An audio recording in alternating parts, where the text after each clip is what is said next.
Hi everyone, my name is Dash Calzado. Peace.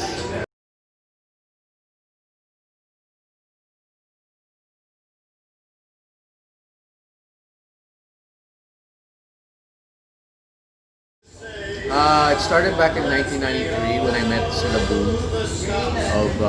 At the time, hindi pa sila kulay noon, so it was just Boom pa rin. And then si Diego was a dancer pa noong time na yun. Yung ni Boom. And I met them through Francis M. And this was at a radio station. Before pa nagkaroon ng Wave 89.1, there was 89 DMZ. So Francis used to have a radio show on a Saturday night called Word Up. So eventually being a fan and a supporter of Francis, pumunta ako doon as a friend and as a supporter and all that. So nagkataon, they were the guests and pinakilala ni Kiko sa akin sila Boom, sila Genie, yung member na namatay nun, yung sister ni Boom, si Atilani, became our manager, and then si Diego was there. And yung DJ nila si Dave, VFX, who does graphics and all that sa mga movies.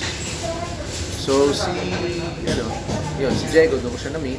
From then, yung tropa-tropa yan, sila Boom lahat kasi, well, I grew up in Canada. So si Boom is from Canada. So we kind of had that parang, kagad connection So that's how it started. And I started going to their place and hanging out sa studio and all that. And then pretty much yung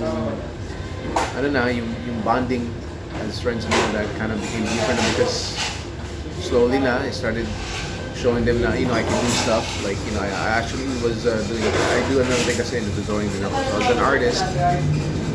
I started helping them out with my concepts for t-shirts.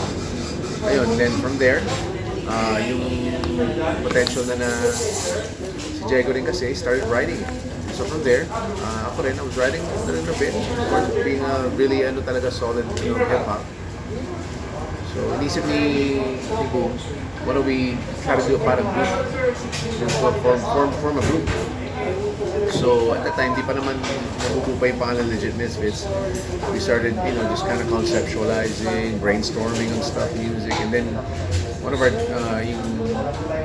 friend ni Diego, naging backup dancer namin, si Tanik, nabanggit niya yung word na Jabonga. And then, ano yung Jabonga? So yun pala yung Jabonga meant mischievous, parang had to do with being sexually active. So, ano yan na Jabonga? Very catchy yung tunog palang Jabonga. So, doon namin naisip na, sige, gawin natin ang kanta to. Tapos noong una, we started with parang a slow beat Medyo parang laid back yung dating ng Jabonga pa nung time na yun when we were making a demo. Pero sabi namin, masyadong dragging. And nung time na yun, sikat na yung House of Pain, yung Cypress Hill, yung Insane in the Membrane, yung Around, yung mga ganun na. So sabi namin, we just kind of make something parang ganun kapilis. So when we did it, then si Boom na was, making the beat and all that. Ayun, nakagawa siya. O ito, yun, sakto, pumasok. And then that's where we started making the lyrics and all that. Pero nandun na yung hook ng Jabonga. And we're, na-conceptualizing. Ano yun, nabuo na namin yung song Jabonga. Pero bago yun, nakagawa muna kami ng isang song, yung Funky One de la Cruz. Yun yung una namin muna binuo kasi medyo hardcore yung Yung time na yung Onyx. So, yun naging parang namin anthem as Legit Misfits, Funky One de la Cruz. Doon namin sinample yung sinabi ni Francis na yung One de la Cruz. Pero inanon lang namin yung chinap namin. So that was that, and then of course Jabonga. But then since Jabonga was such sabi na, I think this would be a single. And then we could actually create an album. And so for a year, of just being sa studio nila Boom, sa bahay niya and all that, halos parang naging bootcamp We would be there in the morning, wake up, work agad sa music, the whole day. Practice, kind of memorize everything, lines and all that. So ganun talaga, everything was just really talaga hard. And we'd only go home lang pag weekends. Kasi siya, sukat Tapos ako dito lang sa Quezon City, si Diego, Bloomington. So we'd only get to see our family and kami lang get to do our own thing on the weekends. much ganun nangyari. Hanggang sa nung taong 1994, we were already shopping a deal with labels. Eventually, we ended up landing a deal with Octo Arts, which at that time, Octo Arts pa, wala pa yung EMI na. So, when they heard yung mga songs namin, especially in Jabonga, gusto nila. And then, from there, yun na. We started, recording na talaga in the studio. That's a Green Hill Sounds, because of Gilmore, which is a classic studio kasi halos lahat yun na nag-record. Francis M, Andrew E, Ghetto Dogs, everyone. So, doon namin na-record yung album where there's a bit of history I will share you guys. In the time that we were recording the first album, Sense of Flip Hop, on the other studio, which was a big studio, Francis M was recording Freeman. Yeah, so we were both in that same studio sa Green Hill Sound. So, kulitan kami niyan. Kami nila Kiko. Kiko would go to our studio and go, "Hey guys." Kami naman ganun, mumulit naman kami sa studio nila while they were working on Freeman. It was fun. So that's how it started with pagbuo ng legit and coming up with that album, The Sense of Flip Hop. And that's when we kind of, did na yan. Chinelas, Traffic, and other songs rin. Hindi kami nawala eh. We were just there doing our thing. And like I said, like Diego did his solo. And I was pretty much, focused on doing a lot of clubs. And I started doing radio na rin. I was a radio jock. I started some Magic 89.9 for 2 years. And then I took a break. And then eventually Wave 89.1 picked me up and said, you wanna do, sabi niya, sakto lang. At the same time, kasi Wave talaga at that time was like, they were trying to develop na yung hip-hop and R&B, that kind of, vibe. So sakto in 2007, pumasok na ako sa Wave. And from then, I became a DJ for Wave. 14 years. At the same time, still continuing pursuing my music and pa rin, and all that. So, in terms of nawala, hindi naman talaga eh. We were just there. Here and there, we make projects, we make albums. Diego did his solo, I did my solo. So we kept things afloat pa rin. We kept things moving pa rin no matter what. That doesn't mean if you're not around, that doesn't mean you're lost in the scene. It's either you're in the studio, you're working, some music, or you're actually doing something else for other people, which has to do the same with the culture and the movement. Because hip hop is not just parang, like it has so much diverse cultures. It's music.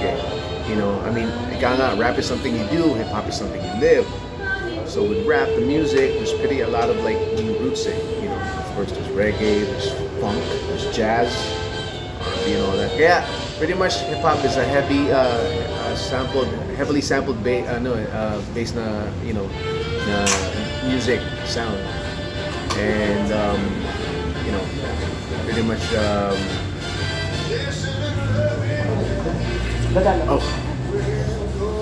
ayun. So marami talaga siyang branches. Kaya marinig mo sa hip hop, there's different types of sound. You hear a bit of reggae, you hear a bit of this, you hear a bit of that. Because of the DJ. Yun ang pinaka sa hip hop. The backbone for the culture of hip hop is the DJ. Because it started with the DJ Cohort. So if it wasn't for DJ Cohort developing that kind of, yung tinatawag niya merry-go with the breaks, there won't be it. So with me as an artist and all that, marami talaga. Because I collect records. Kaya nga because I'm more into production. And I never really wanted to rap. What I really wanted to do was become a DJ and just really produce. Eventually rap was kind of like parang, okay, let's give it a try. So eventually, yeah, I did. But yun talaga yung hilig ko talaga yung music. That's what really talaga attracted me, drew me to this culture. So I collected a lot of records, vinyls talaga. Jazz, funk, even metal, heavy metal, rock, lahat. Kasi dun mo naman yung creative juices mo eh. All the creativity, dun mo maipapasok eh. Ano ba itong sound na to? Saan ba ito galing? Saan ba galing itong snare na to? Oy, okay. Madi-distinguish mo kagad eh. Each and every sound talaga. Just last year lang, I became more spiritual. Actually, no pa naman, I've dabbled into, things like that. Kasi, sometimes we do need that, to balance ourselves.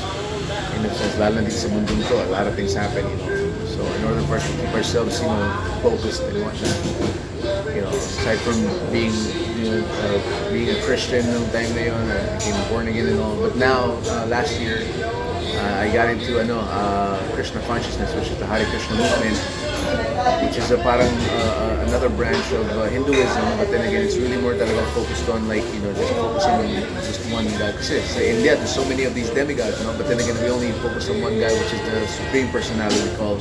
His name's Krishna. That's why it's Hare Krishna. Hare means the energy, and Krishna means the all attractive, which is God. So I became, involved in this practice, this movement, all because of It started when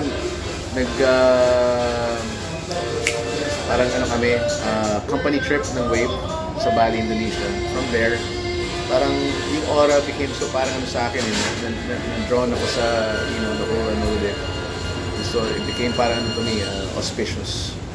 So pag uwi ko na dito, I started being vegetarian na, started, reading books. And then eventually MC Angel Montano was the one that kind of got me into that. So he was reading this book called the Bhagavad Gita. It's sort of like a Bible ng, Hare, but it's called the Song of God. So I took interest to it. I purchased the book, and then he invited me sa yung in-attend sa Caloocan, which is yung Bhakti Vriksha. Bhakti means devotional service to God, which is Bhakti Yoga. Yoga is yung ginagawa mo not just yung yung nakikita mong yoga na, but that's part of it then. But Bhakti Yoga means yung devotion to God. So yun, I started doing that. I started going there, and then actually it was on this month of last year that na ako, nag-excel na ako. I started, doing things, offering food kay Krishna. Kasi gano'n ginagawa namin. I cook. Kasi yung sa amin kasi being vegetarian, meron kaming tinatawag na ahimsa, which we considered animals and all that as rin sila yung siyempre parang sila alive, or I don't know, they're as human as humans can be. Then they have feelings, so we pretty much practicing non-violence and not killing of animals. So ganun klase na rin namin. And so talagang naging focus ko talaga na yun. And it helped me a lot then. It calmed me. It made me focus more in a sense na nare-realize ko na yung sarili ko na, okay, you don't need to sweat the small stuff yung mga nangyayari sa mga talaga really, or nangyayari sa sarili mo. All it is just, you just need to be more compassionate, to be more, talaga, to be a better person. Saka yung dharma mo yung karma na sinasabi natin, di ba? If you do good to other people, when you kumbaga, pag namatay ka, on your next life, mas magiging pa yung buhay mo. Whether if you're, let's say, a guy or a girl, the next one, we don't know. Pero yung sabihin yung purpose mo dito sa mundong to, at least medyo what I mean, pwede mo, you can be a better person. So that's why, I started being more into it. And it really helps. Kasi lalo na ngayon, dami na nangyari gulo, dami na nangyari. Siyempre, magulo yung utak mo. Yun ang nangyari, pag magulo yung utak mo, na iisip ka agad, di ba? Negative ka agad. Alam mo na nangyari negative na inaano mo. Keep it positive. That's why having a positive mental attitude is part of that dance practice namin. And being thankful and grateful lang. And always devoting yourself lang and service lang kay God. If I didn't end up, I still, kasi, what would I be? Maybe I'd be an artist, like drawing and all that. Pero it's all an arrangement. Everything is an arrangement. God will always take you to this, okay, this is actually your calling. Ito yung way. So, if I never met Boom, and if I never met, I wouldn't be here. Exactly. It's all about the divine, the supreme arranging you sa mga tao. Yun Because if I never met Boom, if I never met Francis, I wouldn't met. You know what I mean? Ganun lang yun I wouldn't be here. I wouldn't even meet kayo.